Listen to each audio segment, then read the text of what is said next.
नमस्कार। India debate में आप सबका स्वागत है। मैं हूं आशुतोष पाठक। मित्रों, जब से ये पार्लियामेंट शुरू हुआ है, मतलब मॉनसून सेशन, उसके बाद विपक्ष ने घेरना शुरू कर दिया और एक से एक तमाशे हुए। आपने देखा होगा राहुल गांधी ने किस तरह की बयानबाजी की, और कल परसों में जो घटना हुई है, जो पार्लियामेंट के अंदर श्रीमान पप्पू यादव ने जो घटना की है, उसकी हर तरफ आलोचना हो रही है। चीप पॉपुलैरिटी के लिए, एक घटिया लोकप्रियता हासिल करने के लिए कि वो न्यूज में छा जाएं, भगवा वस्त्र का अपमान करने में भी कोई कोर कसर नहीं छोड़ा। पप्पू यादव का इतिहास बिल्कुल अलग है। आप में से बहुत लोगों को नहीं मालूम हो, लेकिन पप्पू यादव को मैं सांगोपांग जानता हूं, सर से लेकर पैर तक जानता हूं और उनके पूरे इतिहास को जानता हूं। जब इन्होंने भगवा वस्त्र धारण किया तो ये भारतीय चिंतन की मूल अवधारणा का एक प्रकार से तिरस्कार कर रहे थे। ये व्यक्ति स्वयं आनंद मार्ग एक एक एक संगठन है जो अपना धार्मिक अनुष्ठान, अपना धार्मिक क्रियाकलाप अपने तरीके से करता है। उससे जुड़ा रहा है ये व्यक्ति लंबे समय तक। और पुरुलिया में जो हथियार कांड हुआ था, उसमें आनंद मार्ग जैसे संगठन की का नाम आया था।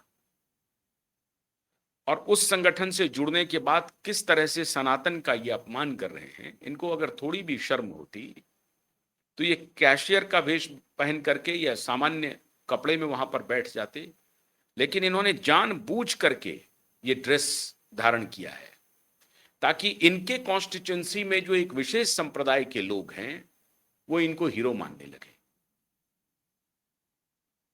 और विषय उठा रहे हैं चंदा चोरी का। चंदा चोरी का विषय उठ रहा है तो उस पर एसआईटी गठित हो चुका है, उसकी इंक्वायरी आ गई है, धरपकड़ हो गई है, गिरफ्तारियां हो गई हैं। एक सामान्य चोरी है, ठीक है, एक ऐसी जगह पर चोरी हुई है जो हमारी आस्था को ठेस पहुंचाया है और ये जघन्य कृत्य की श्रेणी में आता है। सरकार, ट्रस्ट के कुछ लोग जिनका भरोसा अब टूट गया है, इसमें कोई शक नहीं है, ट्रस्टी का भरोसा टूटा है।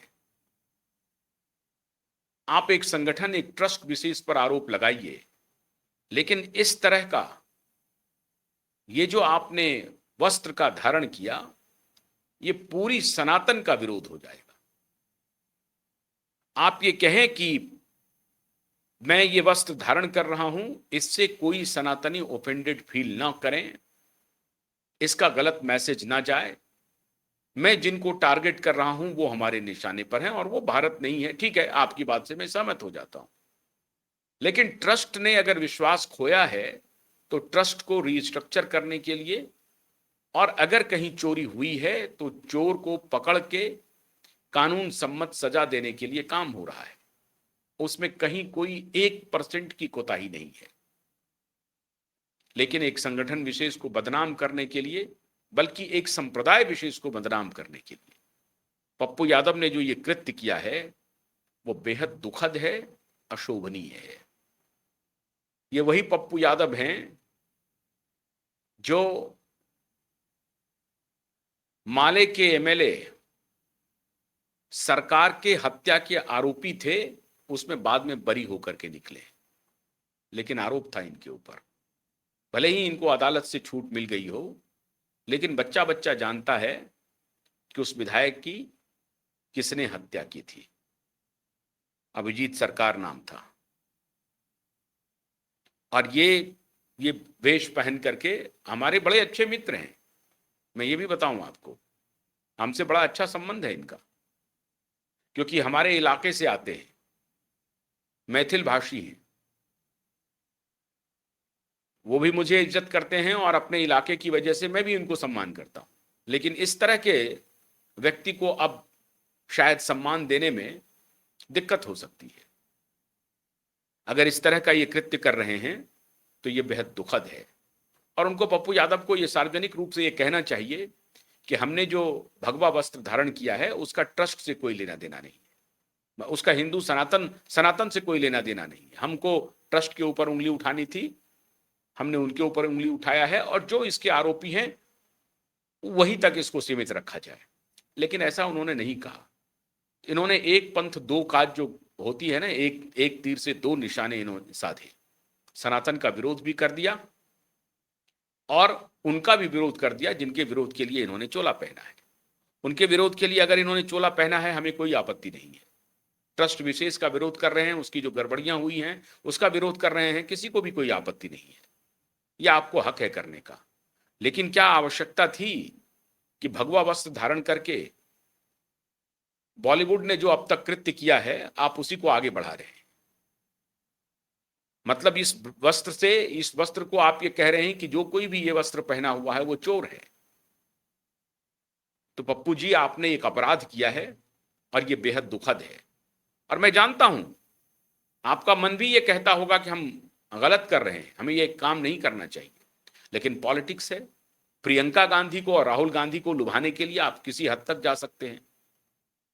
प्रियंका गांधी और राहुल गांधी का तो अभी हिसाब होगा जो मैं ब्रेक करने वाला हूं।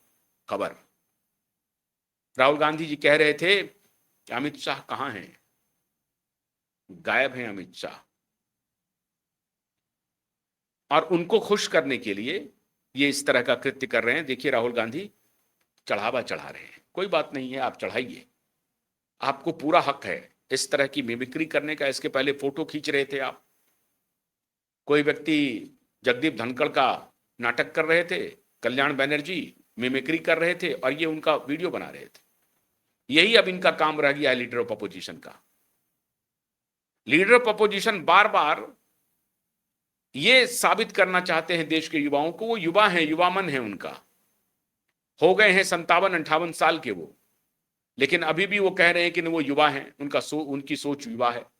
20 बरस 25 बरस का नौजवान जो है वो स्पेस टेक्नोलॉजी में बड़े बड़े कारनामे कर रहे हैं, लेकिन हमारे ये 57 साल के नेता अभी तक इसी गिमिक में लगे हुए हैं कि पप्पू यादव चोला पहन करके बैठ जाए, भगवा धारण करके बैठ जाए, और वहां पर उनको मस्खरापन करें और उसमें उनको मदद करें चंदा दे करके। ये हो गया है राजनीति का स्तर अगर इस देश में, तो मुबारक हो लीडर ऑफ अपोजिशन जी। लेकिन आइए, आपने डिमांड किया था ना अमित शाह कहां है, तब बताते हैं अमित शाह कहां है। अमित शाह आपकी तरह 60 विदेश यात्राएं पिछले 20 वर्ष में नहीं किया है, 60 से भी अधिक है। 54 56 तो ऑफिशियल है, अब बाकी कहां कहां गए हैं पता नहीं। 2006 से लेकर के 2026 हो गए हैं, 20 साल हो गए हैं, अमित शाह ने कोई विदेश की दौरा नहीं किया है, कोई विदेश का दौरा नहीं किया है। और जब ये आरोप लगा रहे थे कि कहां हैं अमित शाह, 22 दिन आप गायब थे। अभी लोग मॉनसून सत्र शुरू होने के पहले आपके पोस्टर लगे थे चारों तरफ, छात्रों को भड़काने वाला जो आपने छात्र गूंज शुरू किया था, मैं भड़काने वाला तो नहीं कहूंगा, ठीक है, आप आंदोलन कर रहे थे, छात्रों के साथ आपको डायलॉग करना चाहिए, लीडर ऑफ अपोजिशन है, बिल्कुल आपको अधिकार है, करना भी चाहिए, कोई बात नहीं है। लेकिन उस आंदोलन को बीच में छोड़ करके, उस डायलॉग को बीच में छोड़ करके नदारद हो गए, गायब हो गए 20-22 दिन तक। कोई जमा खर्च नहीं है उसका सार्वजनिक जीवन में कि आप कहां थे, कोई रोस्टर नहीं है, किसी को पता नहीं है, ना आपकी सिक्योरिटी डिपार्टमेंट को पता है, भारत सरकार को जरूर मालूम होगा। और सरकार ये करने देती है, ये छुपाने देती है, वरना भारत सरकार तो कह सकती है कि नहीं नहीं राहुल गांधी के बारे में चर्चा हो रही, राहुल गांधी फलानी जगह पर हैं। लेकिन भारतीय जनता पार्टी के स्पोक्स पर्सन आकर के राजनीति करके चले गए कि राहुल गांधी कहां है पता नहीं। सरकार को पता नहीं है क्या? सरकार 2 मिनट में पता लगा लेगी कि राहुल गांधी कहां है, किस देश में है और कितने समय तक के लिए। लेकिन सरकार भी राजनीति कर रही है तो करिए, कोई बात नहीं है। आप राजनीति कर रहे हैं तो आपके लिए राजनीति करने के लिए श्रीमान आ गए और इन्होंने कहना शुरू कर दिया अमित शाह गायब है। तो मैंने बताया कि एक तो विदेश अमित शाह नहीं गए हैं, अमित शाह देश में हैं, और अमित शाह देश में ही नहीं हैं, देश की राजधानी दिल्ली में है। और देश की राजधानी दिल्ली में ही नहीं है। जिस जगह पर बैठ करके श्रीमान ये आरोप लगा रहे थे कि अमित शाह कहां हैं, उससे महज कुछ फीट की दूरी पर, कुछ मीटर की दूरी पर अमित शाह एक बेहद गोपनीय और देश की सुरक्षा को लेकर के बेहद गंभीर मुद्दों पर एक बैठक कर रहे थे।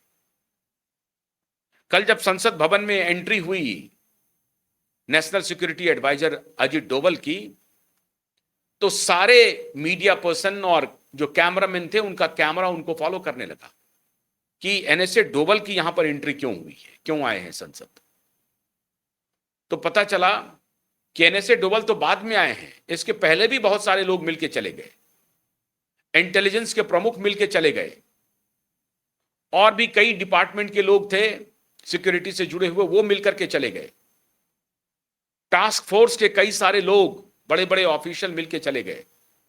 और बीच में जब एनएसए डोवल की एंट्री हुई, तब शायद मीडिया को भनक लगी कि कुछ बड़ा हो रहा है। एनएसए डोवल अमित शाह की बैठक हुई। उसके बाद अमित शाह, एनएसए डोवल और बहुत सारे सिक्योरिटी और इंटेलिजेंस के बड़े अधिकारियों के बीच में एक ज्वाइंट बैठक हुई। उसके बाद अकेले में अमित शाह और अजित डोवल के बीच में बैठक हुई। और उसके बाद पहले मोदी और अमित शाह के बीच में बैठक हुई, और फिर अमित शाह, मोदी और अजित डोवल के बीच में घंटों मीटिंग चलती रही। और इस मीटिंग का जो सिलसिला शुरू हुआ ना श्रीमान राहुल गांधी जी, सुबह 9 बजे से लेकर के 11-12 बजे रात तक, 10 बजे के बाद तक तो निश्चित रूपेण लगभग 12 से 14 घंटे की मैराथन मीटिंग थी, और उसी संसद भवन परिसर में थी जहां आप कह रहे थे अमित शाह कहां गायब हैं। अब अभी तक इसका कोई पूरा ब्यौरा सामने नहीं आया है, लेकिन जो चर्चा है, जो हम तक सूचना आ रही है, वो चर्चा है कि आने वाले दिनों में देश में बहुत बड़ा कुछ होने वाला है, बहुत बड़ा। और इसकी पूरी तैयारी कर ली गई है सरकार की तरफ से, और किसी भी व्यूह रचना को भेदने की पूरी प्लानिंग तैयार कर ली गई है। सीमावर्ती राज्यों को चौकस रहने के निर्देश दे दिए गए हैं, और खास तौर से आसाम को। आसाम, पश्चिम बंगाल, नॉर्थ ईस्ट के मिजोरम, त्रिपुरा, इन सारे स्टेट को हाई अलर्ट पर कर दिया गया है। क्यों किया गया है हाई अलर्ट पे? जानना चाहते हैं? बताता हूं। स्पेन का एक वीडियो वायरल हो रहा है। स्पेन का, मोरक्को से स्पेन समुद्री मार्ग से बड़ी संख्या में शरणार्थी स्पेन प्रवेश कर गए, बड़ी संख्या में। और न सिर्फ प्रवेश किया, बल्कि घरों पर जाकर के कब्जा कर लिया है। यह प्रयोग है। यह क्या है? प्रयोग है। जहां आप, और वो प्रधानमंत्री, स्पेन के प्रधानमंत्री अभी लिबरल हो रहे हैं, बड़े लिबरल विचार के हैं। उन्होंने अपनी सीमाओं को सुरक्षित नहीं किया। हाल क्या हुआ? स्पेन की घटना पूरी दुनिया में, आपने वो वीडियो देखे होंगे, सोशल मीडिया पे वायरल है। बड़ी संख्या में किस प्रकार से लोग पहुंच रहे हैं, और वो मैं वीडियो, थोड़ा सा वक्त दे, मैं आपको दिखा भी देता हूं।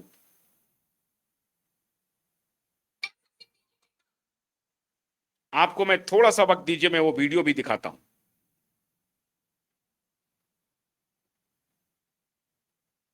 ये वीडियो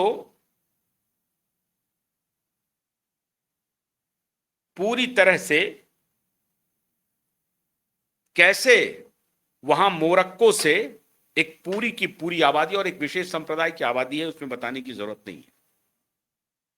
घुसपैठिए हैं, उसमें बहुत सारे हर एक संप्रदाय के लोग हो सकते हैं, लेकिन एक देश की सीमा में प्रवेश करके कोहराम मचा देना, सड़कों पर घरों में घुस जाना, कब्जा कर लेना, और उसके बाद देश जो है वो मौन है।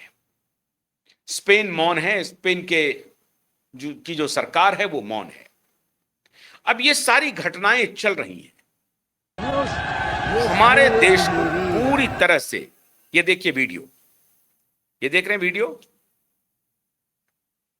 ये समुद्री मार्ग से, बोट से, छोटे स्टीमर से ये पहुंच गए और ये अब सड़कों पर उतर करके ये बलवा करते हुए शहर में प्रवेश कर गए। ये वही स्पेन है जिनके लोग माइग्रेट करके अमेरिका कभी गए, और आज जो अमेरिका आप देख रहे हैं वहां स्पेनिश साम्राज्य हुआ करता था।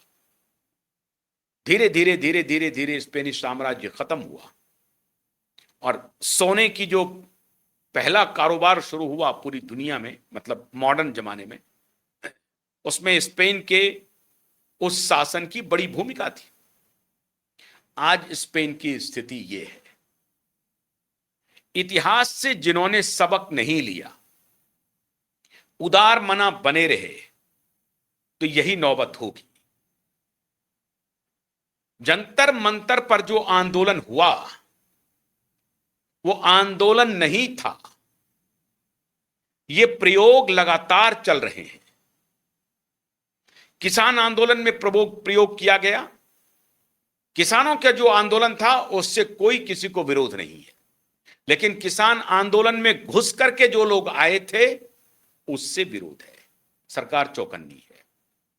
छात्र का जो आंदोलन है, शांतिपूर्ण आंदोलन है, उनका जो डिमांड है जरूर होना चाहिए, लेकिन अब छात्र आंदोलन को आगे रख करके या छात्र आंदोलन की रूपरेखा तैयार करके वो कौन बहुरूपीय थे, वो कौन गुंडे हैं, वो कौन सीआईए और विदेशी खुफिया एजेंसियों के एजेंट हैं जो 5-5 लाख रुपए रेंट देकर के दिल्ली में रह रहे हैं, डिजाइनर कपड़े पहनते हैं, डिजाइनर कपड़े, एजेंडा के तहत पूरा मीडिया की ब्रीफिंग करते हैं, रिपोर्टाज तैयार करते हैं और एक खास तरह के मैगजीन में उस रिपोर्टाज को पब्लिश किया जाता है। सबकी मैपिंग 14 घंटे की मैराथन मीटिंग में होती रही कि ये जो डिजाइनर कपड़े पहन करके जो डांस पार्टियां चल रही हैं और डिजाइनर कपड़े पहन करके जो अंग्रेजी बोले जा रहे हैं और विदेश भ्रमण हो रहा है, और उसके बाद छात्रों के मुद्दे को उठा करके रोटी सेकने का खेल खेला जा रहा है, और यूनूस लाइक कहां यूनूस? बांग्लादेश। यूनूस लाइक प्रयोग कि पीछे से हम रहेंगे, आगे से बलवा करो।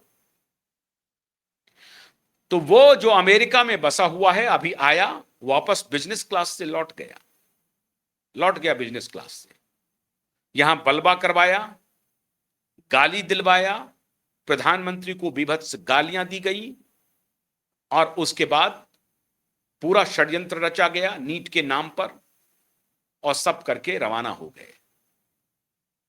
लेकिन मीटिंग जब हुई कल, घंटों 2 तरह की प्लानिंग तैयार हुई। एक, सरकार का मानवीय चेहरा सामने रहना चाहिए किसी भी सूरत में, और यह होना भी चाहिए। सरकार संवेदनशील न सिर्फ अंदर से हो बल्कि दिखे भी, और इसके लिए पूरी रचना तैयार की गई और जिम्मा उठाया स्वयं प्रधानमंत्री नरेंद्र मोदी ने। और फिर उसके बाद मोदी जी का वो मैसेज आया, मोदी जी का वो मैसेज आया तो जिसमें आपसे ही बातें करूं। ये मैसेज देखिए, पहला मैसेज पहले सुन लीजिए। और दुनिया ने देखा है, कुछ शरारती बच्चों ने सुनिए। भद्दी भद्दी गालियां बोली,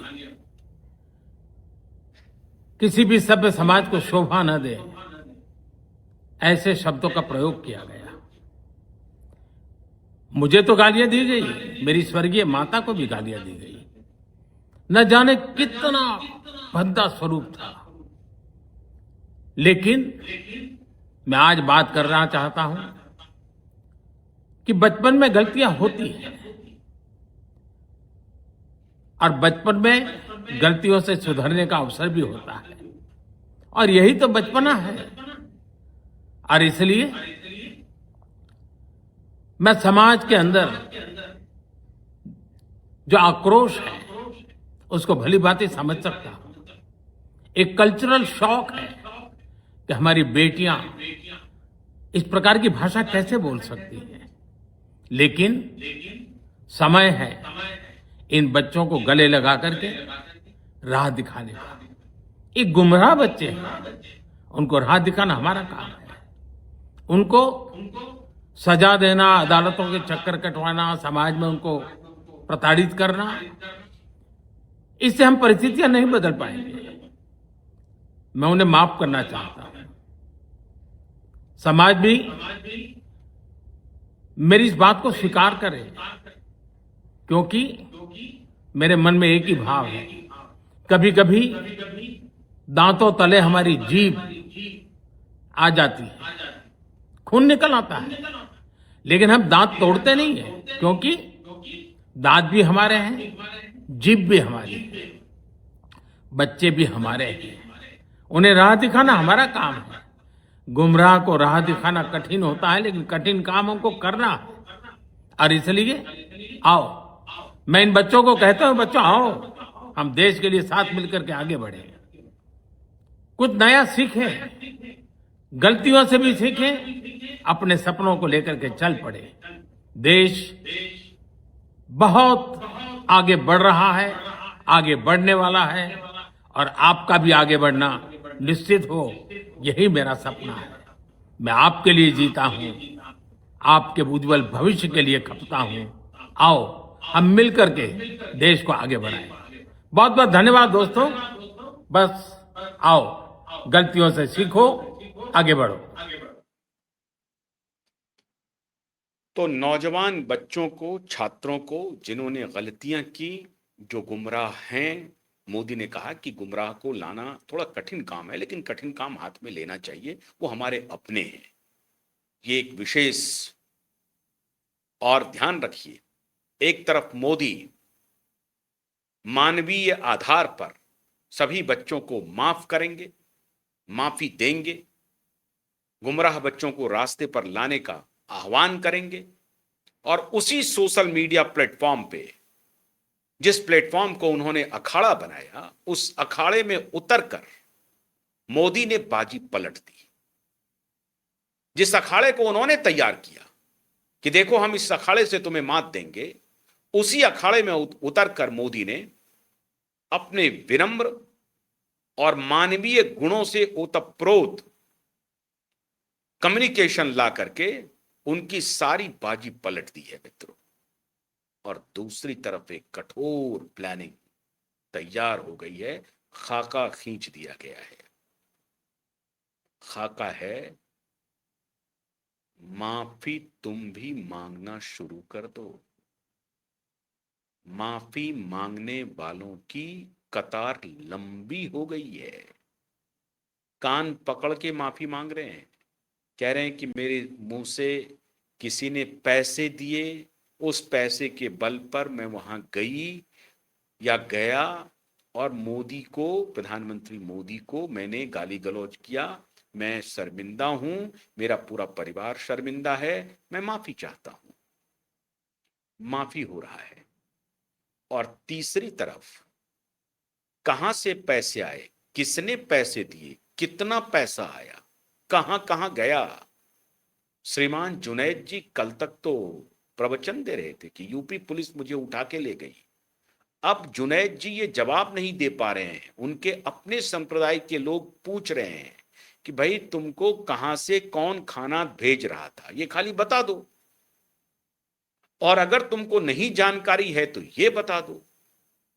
आखिर तुमने महीने भर तक लगभग इतनी बड़ी मात्रा में इतने भोजन कराए हैं, कोई ना कोई तो तुमको दे रहा होगा, तो कहां से दे रहा था, खाली इतना बता दो। और अगर कोई बात नहीं है, देश का एक एक आदमी अपने घर से भेज रहा था, तो वो तो होगा ना, वो आके बोलेगा ना कि मैं राम मोहन हूं, मैं उत्तर प्रदेश के सांगली से आता हूं, मैं हरियाणा से आता हूं, मैं राजस्थान से आता हूं, मैं महाराष्ट्र से आता हूं, मैंने इतनी थालियां दी हैं, बना करके दी है, स्विगी से भेजा है, जोमेटो से भिजवाया है, किस रेस्टोरेंट को मैंने पे किया है, कितना पे किया है, वो सारे डिटेल आ जाएंगे। डिटेल जुनैद साहब नहीं बता रहे। तो या खुदा अपना काम करेगा, क्योंकि खुदा का मतलब क्या होता है? खुदा का मतलब होता है जो सामने भी है, जो हासिल भी है, जो मौजूद भी है, मौजूद नहीं भी है। तो जो मौजूद है बड़ी अच्छी बात है, जो मौजूद नहीं है उसको खुदा देख लेंगे, खुदा उसकी तलाशी निकाल करके लाएंगे। तो खुदा अब उनकी तलाशी कर रहे हैं। अब ये जो रणनीति है श्रीमान राहुल गांधी जी, और इसीलिए ये कहानी शुरू से शुरू हो गई थी जिस दिन ये आंदोलन खत्म हो गया, कि सभी के ऊपर जो एफआईआर है उसको वापस लिया जाए। 2800 वांटेड क्रिमिनल को इसमें इन्वॉल्व किया गया। वो यूं ही निकल करके नहीं आ गए थे। कौन लाया था, कहां से आया था? मोदी तो सबको माफ कर देंगे, मोदी को माफ करना भी चाहिए। मोदी बड़े नेता हैं, मोदी देश के मुखिया हैं, प्रधानमंत्री हैं, उनके लिए सब बच्चा बच्चा ही है, गुमराह हुआ बच्चा भी बच्चा ही है, उनका अपना ही है, उनको करना ही चाहिए। लेकिन इंस्पेक्टर को के लिए बच्चा बच्चा नहीं है। उस एसीपी के लिए जिनकी पत्नी अभी डिमांड कर रही है कि मेरे पति के ऊपर जो जानलेवा हमला हुआ है उसका हर्जाना कौन भरेगा, वो पूछ रही है। वो 55 पुलिस वाले पूछ रहे हैं मेरा इलाज कौन करवाएगा, मेरे फंडामेंटल राइट्स जो गए हैं उसका इलाज कौन करवाएगा। सारे वीडियोस हैं एडिट करके, पुलिस के आरएएफ के लाठी को दिखा दिखा करके सुप्रीम कोर्ट को गुमराह करने की योजना इन लोगों ने बनाई, प्लानिंग की, पूरे षड्यंत्र करके, पूरी साजिश करके यह तैयारी की गई थी कि पहले पुलिस को भड़काएंगे, पुलिस उग्र होगा, पुलिस को मजबूर कर देंगे, पुलिस उग्र होगा, पुलिस लाठी चार्ज करेगा, और जैसे ही लाठी चार्ज करेगा उसको वीडियो कर लेंगे, उसका वीडियो रिकॉर्ड कर लेंगे। लेकिन इनको यह नहीं मालूम है कि प्राकृतिक न्याय भी कोई चीज होती है। जहां आप गलती करते हैं तो गुनहगार जो होता है अपने निशान पहले छोड़ता है। आपके निशान पहले ही ग्रैब हो गए, पहले ही पकड़ में आ गए कि ये आपने स्प्रे किया, ये आपने पुलिस के हेलमेट को तोड़ा, ये आपने धक्का दिया, ये आपने मार करने की कोशिश की, वो भी रिकॉर्ड हो गया। और उसके बाद पुलिस ने बल प्रयोग किया। बल प्रयोग के वीडियो को प्रचारित करके, सोशल मीडिया का सहारा लेकर के, एक एक कंटेंट क्रिएटर को हजारों रुपए पे करके, 40-40 हजार, 60-60 हजार रुपए की खबर है, सच्चाई क्या है ये तो पुलिस बताएगी।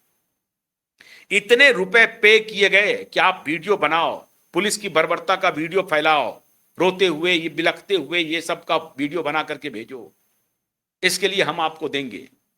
पूरी तैयारी के साथ खेल था। सारा डॉसियर डबल अमित शाह और नरेंद्र मोदी के बीच में डिस्कस हो चुका है, और इसीलिए मोरक्को और स्पेन बनाने का जो खेल अब आगे होने वाला है उस पर सरकार की नजर है। इसीलिए सीमावर्ती राज्यों को हाई अलर्ट पे रख दिया गया है, चाक चौबंद। वहां के इंटेलिजेंस यूनिट को भी एक्स्ट्रा वर्क दे दिया गया है कि खबरदार एक एक मूवमेंट पे नजर रखो, इनसाइड और आउटसाइड, बॉर्डर के इस तरफ और बॉर्डर के उस तरफ, दोनों तरफ। और राष्ट्रीय स्तर पर रॉ एक्टिव हो चुका है, एनआईए एक्टिव है। तो मोदी जी ने तो माफी दे दिया है, लेकिन अभी जो अब बड़ा होने वाला है उसकी असली खबर आएगी। बहुत बड़ी घटना होने वाली है, बहुत बड़ी। सरकार का मास्टर स्ट्रोक आने वाला है। यूं ही 14 घंटे चाय पीने के लिए तीनों नहीं बैठक कर रहे थे संसद भवन के अंदर में, जहां राहुल गांधी कह रहे थे कि अमित शाह कहां है। तो अमित शाह कहां है ये सब बताएंगे, थोड़ा इंतजार कीजिए। रुझान आने लगा है, इनके लाल कर दिए जाएंगे। कहां होगा समझ गए हैं आप। बहुत बहुत शुक्रिया, नमस्कार।